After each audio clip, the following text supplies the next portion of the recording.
Well, if you've gone grocery shopping lately, you already know egg and poultry prices are skyrocketing. The U.S. Labor Department reporting that egg prices are up about 60% compared to just 1 year ago. Inflation playing a big role, but another factor is bird flu spreading across the U.S. KVUE's Ford Sanders shows us how it's affecting poultry producers here in Texas.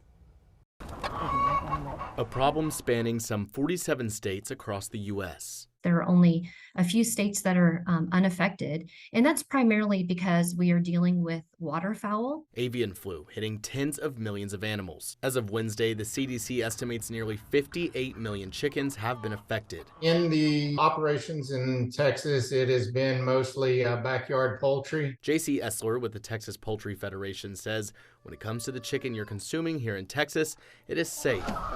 We are doing our special biosecurity to try to prevent the disease to get into our operations and to have a good, safe meat and egg source for our consumers. Angela Lackey with the Texas Animal Health Commission says poultry producers need to keep their flocks separate from any wild birds that may try to get into coops. The differences in biosecurity are huge, and so our commercial facilities, in most part, are covered facilities with roofs, and they are contained. As more birds nationwide fall ill, egg and poultry prices rise. Earlier in the year, we saw the average price of eggs, right around that $3.40 mark.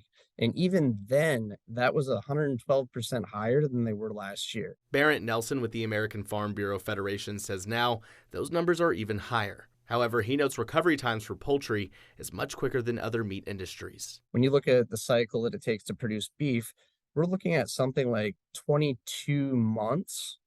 Whereas when you look at the life cycle of, say, from beginning to end for a broiler chicken, that's roughly 7 weeks. All agreeing that when it comes to avian flu, there's almost no direct threat to humans. In Austin, I'm Ford Sanders. Thank you, Ford.